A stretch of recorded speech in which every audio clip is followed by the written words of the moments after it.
Assalamualaikum warahmatullahi wabarakatuh. Selamat pagi Mbak Kinkin dan teman-teman semua. Perkenalkan, nama saya Mutia Latifah dengan NIM 141062105 dari kelas A dengan nomor hadir 28. Nah, pada kesempatan kali ini izinkan saya untuk memaparkan proposal penelitian atau mini skripsi yang telah saya kerjakan dengan judul Efektivitas Media Sosial Instagram @tempo.co terhadap pemenuhan informasi berita pada mahasiswa Ilmu Komunikasi FIS UNJ angkatan 2020 hingga 2021.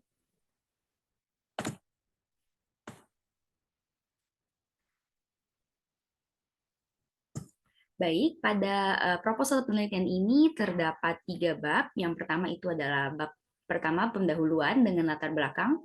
Era digital merupakan suatu era di mana masyarakat diberi banyak kemudahan dalam kehidupan berkat adanya teknologi. Nah, perkembangan era digital saat ini terjadi sangat cepat pada masyarakat dengan kemunculan internet. Adanya internet memudahkan setiap informasi yang ingin disampaikan dapat tersalurkan dengan cepat, kapanpun dan dimanapun, serta dapat diakses menggunakan alat komunikasi seperti smartphone, laptop, komputer, dan lain-lain. Munculnya internet pula dalam masyarakat menyebabkan banyaknya efek dan modifikasi pada kehidupan masyarakat. Komunikasi yang awalnya terbatas kini dapat terkikis seiring berjalannya waktu dengan kehadiran internet sebagai arus informasi dan komunikasi yang tidak terbatas. Dilansir dari data box yang dikutip dari We Are Social and Hootsuite, jumlah pengguna internet di seluruh dunia telah mencapai 5,7 miliar orang pada Oktober 2022, di mana jumlah tersebut mencapai 63,45% dari populasi global yang totalnya 7,99 miliar orang. Berikut adalah data pengguna internet dunia. Baik, kemudian salah satu teknologi internet yang berkembang sangat cepat di masyarakat saat ini adalah media sosial. Salah satu dari banyaknya media sosial yang digunakan adalah Instagram. Berdasarkan laporan dari We Are Social and Hootsuite terbaru, terdapat sebanyak 4,76 miliar pengguna media sosial di seluruh dunia per Januari 2023. Tercatat pengguna Android telah menghabiskan lebih dari 5 jam per hari dalam menggunakan ponsel mereka. Berikut adalah data sosial media yang paling banyak digunakan. Nah, berdasarkan data tersebut nih, Instagram menduduki posisi di tangga nomor 3 sebagai media sosial yang paling banyak digunakan oleh masyarakat. Hal ini membuktikan bahwa Instagram merupakan salah satu media sosial dengan pemakaian tertinggi. Instagram sendiri merupakan sebuah media sosial yang berwujud aplikasi sebagai sarana menyebarkan foto dan video, serta dapat digunakan pada telepon pintar atau smartphone maupun gadget lainnya. Instagram pula merupakan salah satu aplikasi yang paling banyak digunakan, khususnya di Indonesia. Banyak dari penggunanya yang menggunakan aplikasi Instagram sebagai sarana hiburan, bahkan sebagai sumber informasi dalam penggunaannya sehari-hari, dikutip dari Puspita dan Samatan tahun 2022. Nah, salah satu akun Instagram yang memuat tentang informasi berita adalah tempo.co yang merupakan akun Instagram resmi portal web tempo.co yang berisikan artikel dan berita dalam jaringan di Indonesia.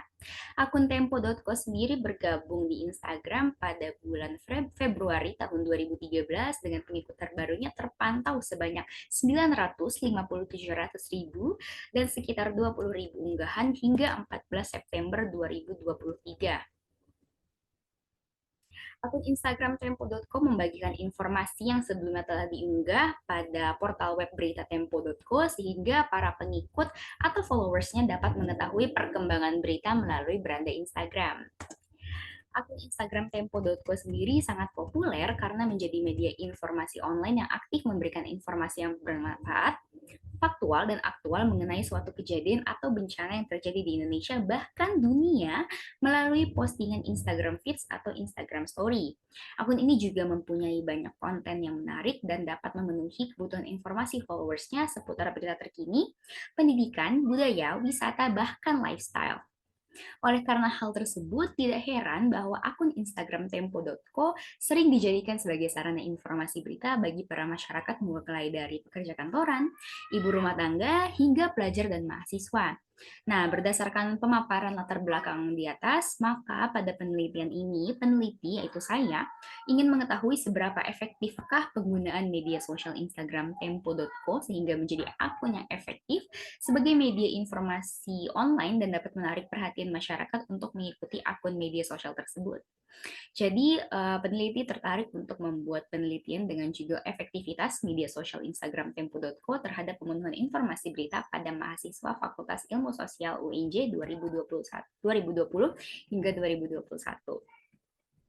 Kemudian di sini ada rumusan masalah berdasarkan pemaparan latar belakang di atas, maka rumusan masalah dari penelitian ini adalah seberapa efektifkah penggunaan media sosial Instagram Tempo.co sebagai media informasi bagi mahasiswa Fakultas Ilmu Sosial Universitas Negeri Jakarta angkatan 2020 hingga 2021. Nah, untuk tujuan penelitian adalah untuk mengetahui efektivitas penggunaan media sosial Instagram Tempo.co sebagai media informasi bagi mahasiswa Fakultas Ilmu Sosial UNJ 2020 hingga 2021. Nah, untuk manfaat penelitian, diharapkan bahwa penelitian ini dapat memberikan manfaat dalam bentuk akademis maupun praktis. Untuk manfaat akademis, diharapkan penelitian ini dapat menambah wawasan mengenai pengetahuan ilmu komunikasi, mengenai efektivitas akun media sosial terhadap pemenuhan informasi suatu halayak. Sedangkan untuk manfaat praktis, diharapkan penelitian ini dapat menambah wawasan serta pembelajaran untuk penulis maupun praktisi komunikasi dan dapat menjadi sumbangan pemikiran untuk penelitian selanjutnya dengan tema dan topik yang serupa. Baik, kemudian kita memasuki bab kedua, yaitu bab landasan teori. Yang pertama itu ada konsep, dimulai dari konsep efektivitas itu sendiri. Nah, konsep efektivitas merupakan suatu konsep yang mencakup berbagai faktor di dalam maupun luar organisasi. Konsep efektivitas dari para ahli sendiri belum menemukan titik keseragaman. Hal ini disebabkan oleh sudut pandang yang dilakukan oleh pendekatan disiplin ilmu itu berbeda-beda, sehingga menghasilkan konsep yang berbeda pula. Efektivitas sendiri merupakan suatu ukuran yang memberikan gambaran seberapa jauh target yang ingin dicapai. Menurut Supriyono, efektivitas merupakan hubungan antara keluaran suatu pusat tanggung jawab dengan sasaran yang mesti dicapai. Semakin besar kontribusi daripada keluaran yang dihasilkan terhadap nilai pencapaian sasaran tersebut, maka dapat dikatakan efektif pula unit tersebut. Kemudian konsep media sosial. Nah, media sosial ini merupakan sebuah media online, dengan para penggunanya bisa dengan mudah berpartisipasi, berbagi, dan menciptakan isi meliputi blog, jejaring sosial, wiki, forum, dan dunia virtual. Blog, jejaring sosial, dan wiki merupakan bentuk media sosial yang paling umum digunakan masyarakat di seluruh dunia. Pendapat lain mengatakan bahwa media sosial adalah media online yang mendukung interaksi sosial dan media sosial menggunakan teknologi berbasis web yang mengubah komunikasi menjadi dialog interaktif.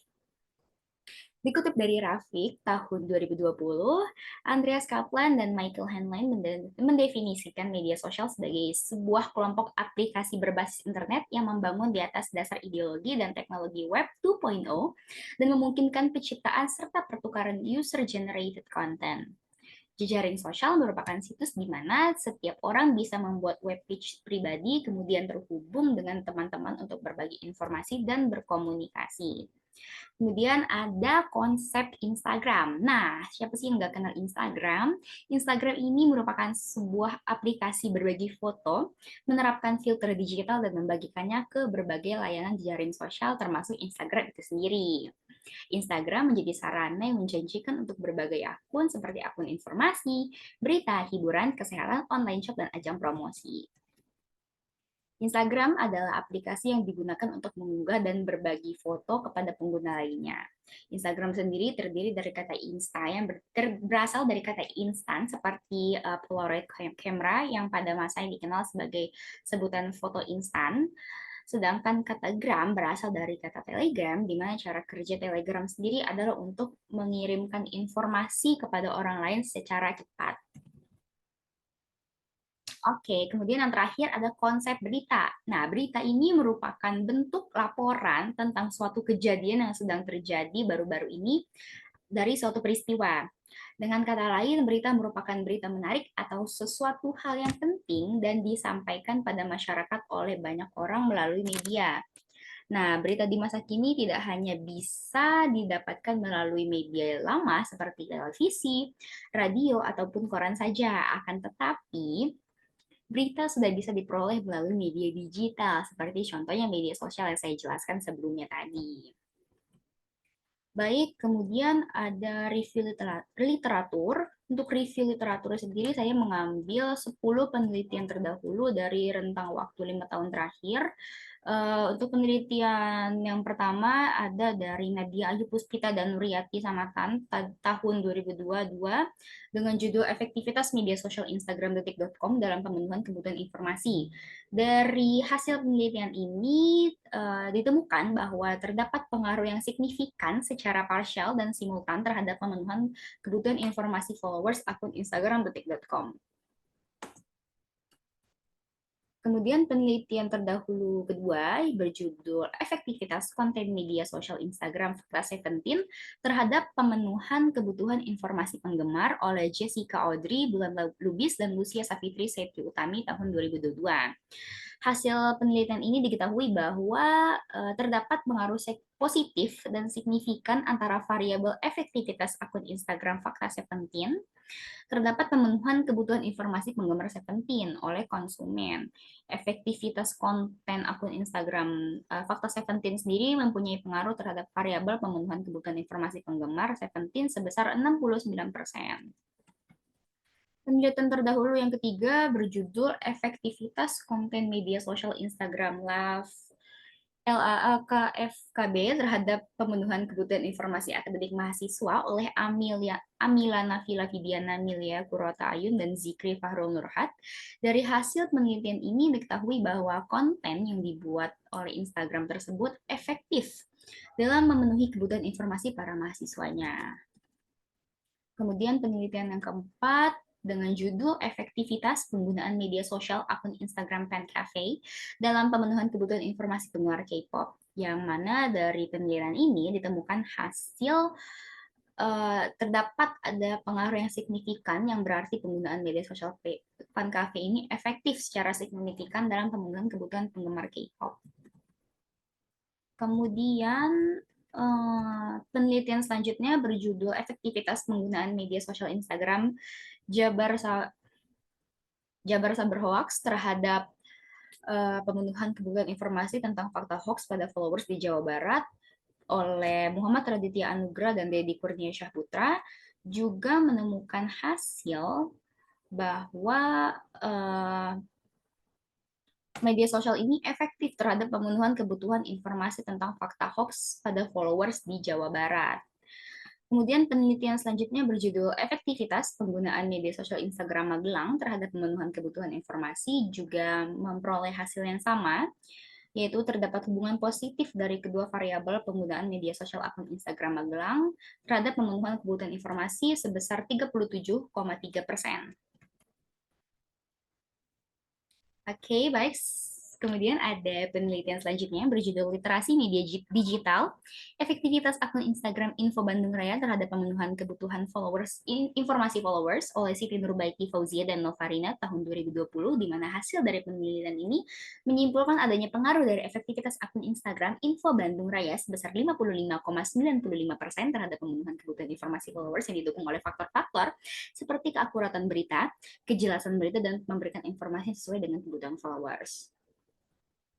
Dan kemudian juga ada penelitian-penelitian lain dengan judul seperti pengaruh penggunaan media sosial dan efektivitas akun Instagram Bogor ITRI terhadap pemenuhan kebutuhan informasi konsumen wisata di Bogor, dan efektivitas akun Instagram Bukit Tinggiku terhadap pemenuhan kebutuhan informasi followers.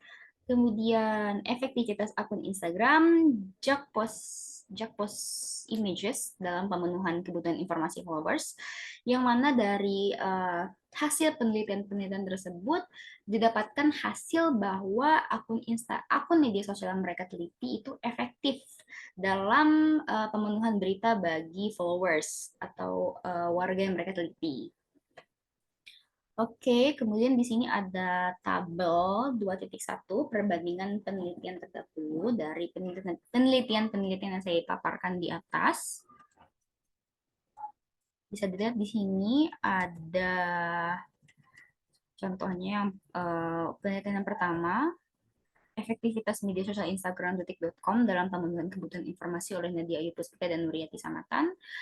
Ada tujuan penelitiannya untuk mengetahui dan melihat adakah pengaruh antara efektivitas dan penggunaan media sosial akun Instagram detik.com dengan pemenuhan kebutuhan informasi followers. Kemudian di sini ada metode penelitiannya dan hasil. Kemudian persamaan penelitiannya yaitu variabel X dan variabel Y, dan kemudian perbedaan penelitian dengan penelitian yang saya lakukan. Baik, itu untuk tabelnya bisa dilihat sendiri. Baik, kemudian variabel X. Nah, variabel X atau yang juga dapat disebut sebagai variabel independen.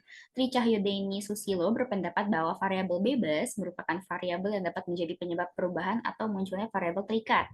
Variabel bebas biasanya dijelaskan sebagai suatu keadaan atau nilai yang ketika muncul maka akan mengubah keadaan atau nilai yang lain. Variabel bebas atau biasanya sudah terlebih dahulu ada kemudian diiringi oleh variabel yang lain. Variabel ini umumnya dilambangkan dengan huruf X. Kemudian ada variabel Y yang juga bisa disebut sebagai variabel dependent.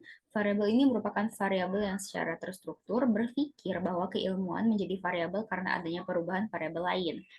Variabel terikat adalah pokok persoalan dari peneliti yang nantinya menjadi objek penelitian. Dapat disimpulkan bahwa variabel dependent adalah variabel yang dipengaruhi dan akan menjadi akibat dari adanya variabel bebas. Kemudian ini ada model penelitian yang saya lakukan. Bisa dilihat sendiri.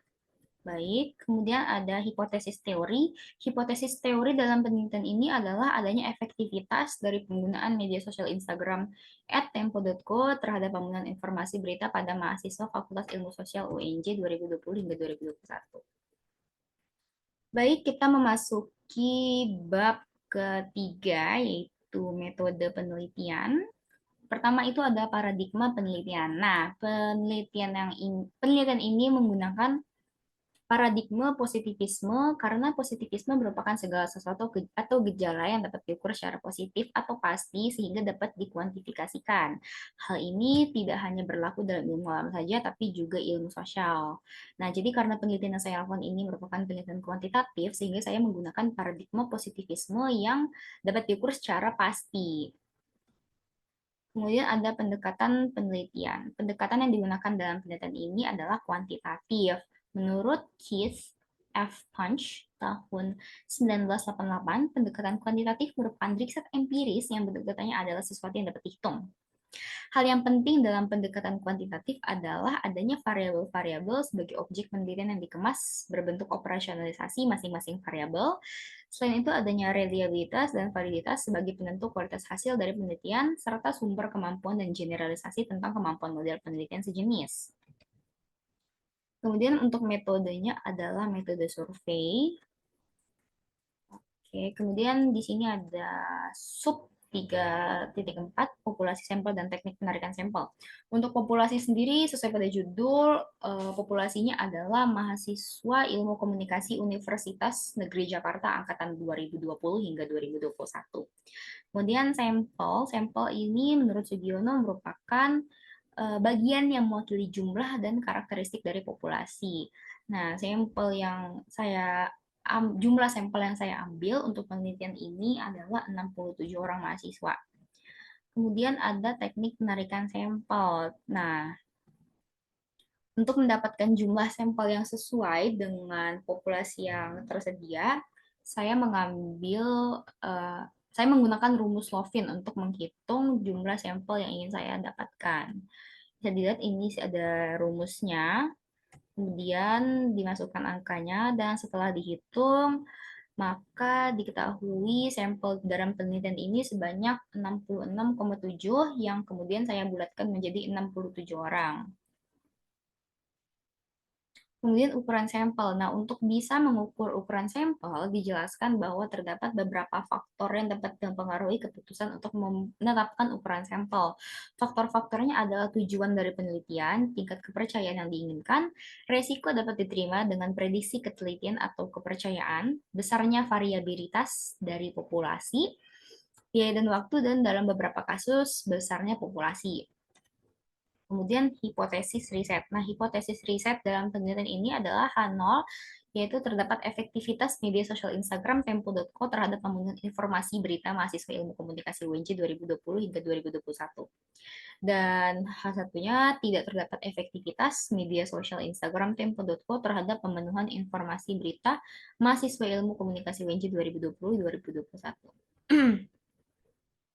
Oke, kemudian hipotesis statistik H0 sama dengan 0, yang artinya terdapat efektivitas media sosial Instagram Tempo.co terhadap pemenuhan informasi berita mahasiswa ilmu komunikasi UNJ 2020-2021, dan HA tidak sama dengan 0, artinya tidak terdapat efektivitas media sosial Instagram Tempo.co terhadap pemenuhan informasi berita mahasiswa ilmu komunikasi UNJ 2020-2021. Oke, kemudian selanjutnya ada metode pengumpulan data. Pada penelitian ini, metode yang saya gunakan adalah metode angket atau kuesioner. Metode angket atau kuesioner adalah metode penelitian yang menggunakan pertanyaan dan harus dijawab oleh responden. Kemudian ada metode pengukuran data, ada validitas dan reliabilitas. Kemudian metode analisis data, ada analisis data univariat dan bivariat. Kemudian untuk keterbatasan dan kelemahan, untuk keterbatasan sendiri dalam penelitian ini adalah terbatasnya waktu yang saya miliki untuk menyelesaikan penelitian, di mana hal ini berpengaruh pada keterbatasan hal-hal lain untuk melakukan penelitian ini seperti jumlah sampel, populasi, dan lain-lain.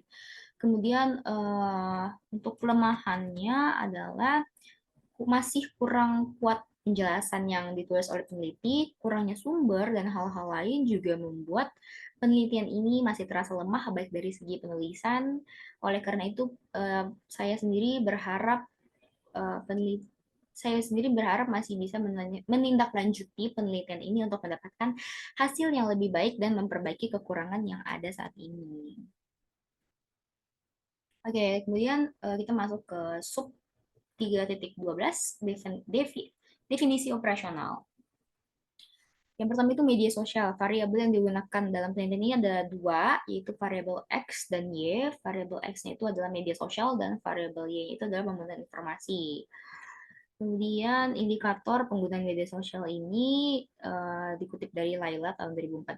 Dalam konsep Dilbario ada tiga, yaitu perhatian, penghayatan, durasi, dan frekuensi. Kemudian untuk variabel Y atau variabel pemenuhan informasi terdapat tiga, yaitu current need approach, exhaustive need approach, dan catching up need approach. Kemudian ini untuk tabel operasional konsep. Yang pertama itu tadi variabel media sosial dengan konsep media baru, terdapat 4 dimensi, yaitu yang pertama itu perhatian, indikatornya adalah interest followers, fitur Instagram, kemudian penghayatan dengan indikator usaha memahami dan pengetahuan, kemudian dimensi durasi dengan indikator waktu yang digunakan untuk mengakses akun Tempo.co dan waktu yang digunakan untuk melihat postingan Tempo.co. Kemudian untuk dimensi frekuensi adalah jumlah pengguna dan pengulangan akses. Kemudian untuk variabel kedua yaitu pemenuhan informasi dengan konsep uses and gratification dengan tiga dimensi, yaitu current approach dengan indikator interaksi terupdate, adanya interaksi antar followers dengan followers. Kemudian dimensi kedua exhaustive need approach dengan indikator informasi yang spesifik dan informasi yang relevan. Dan yang terakhir yaitu catching up need approach dengan indikator informasi yang sekilas dan informasi yang ringkas dan jelas. Baik, sekian untuk proposal penelitian yang saya lakukan. Untuk bab 1, 2, 3 telah saya paparkan. Selanjutnya ini ada daftar pustaka, sumber-sumber yang saya gunakan. Dan ada lampiran. Data lampiran ini sendiri ada dua, yaitu data masalah. Data masalah dari penelitian ini adalah akun Instagram tempo.co sebagai akun media sosial dari portal berita Tempo. Akun Instagram tempo.co merupakan media sosial berita yang aktif menginformasikan berita dari penjuru Indonesia bahkan dunia. Keunikan dari proposal ini adalah bagaimana berita yang stigmanya dekat dengan orang tua dapat menjadi suatu media informasi yang efektif sebagai sumber informasi pemenuhan informasi bagi para remaja. Kemudian ini untuk kuesionernya, untuk variabel X atau media sosial sendiri saya ada 5 pertanyaan. Dapat dilihat sendiri di sini. Dan untuk variabel Y-nya, yaitu pemenuhan informasi, saya juga menanyakan 5 pertanyaan untuk dijawab para responden. Oke, baik. Baik, sekian pemaparan dari saya mengenai proposal penelitian atau mini skripsi yang saya kerjakan untuk mata kuliah metode pendekatan kuantitatif dengan dosen pengampu Mbak Kinkin. Eh, Sekian, mohon maaf apabila ada salah kata atau salah pengucapan maupun perkataan saya lain yang menyinggung. Wassalamualaikum warahmatullahi wabarakatuh. Selamat pagi.